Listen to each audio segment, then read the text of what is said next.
नोव्हेंबरला आम्हाला वालचंदनगर पोलीस स्टेशनला एक खबर मिळाली होती की त्यांच्याकडे तावशी नावाचं एक गाव आहे. त्या गावाची जी स्मशानभूमी आहे, त्या स्मशानभूमीमध्ये काहीतरी पेटतंय अशा स्वरूपाची माहिती ही सकाळी मिळाली होती.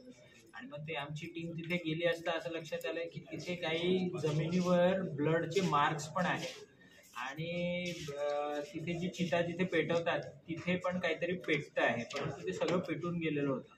मग त्याच्यामध्ये आम्ही पुढे तपास केला, तिथली जी राख आहे ती आयडेंटिफाय केली, ती FSLला पाठवली. त्यासोबतच आम्हाला त्यामध्ये जे दातावरचे जे कॅप्स असतात, कॅपिंग असतं, ते पण तिथे मिळालं होतं. आणि त्यावरनं वर्कआउट करून त्यासोबतच CCTV फुटेज आम्ही जवळपास 70 एक कॅमेऱ्यांचे CCTV फुटेज जेव्हा तपासले तेव्हा काही लोकांच्या संशयास्पद हालचाली आदल्या दिवशी आदल्या रात्री तिथे आढळून आल्या. आणि त्यावरनं तपास केला असता असं लक्षात येतंय की फलटण तालुका जिल्हा सातारा इथलं गोखळी नावाच्या गावाचे 2 रहिवासी होते.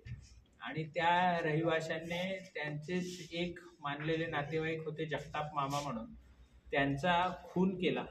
आणि तो खून करून त्यांची डेड बॉडी जी आहे ती तिथे त्यांनी डिस्पोज ऑफ केलेली आहे. त्यामध्ये खुनाचं कारण त्यांच्या घरी असलेल्या महिलेवर ह्या मैताची वाईट नजर होती, ह्या संशयातून सदरचा प्रकार घडलेला आहे.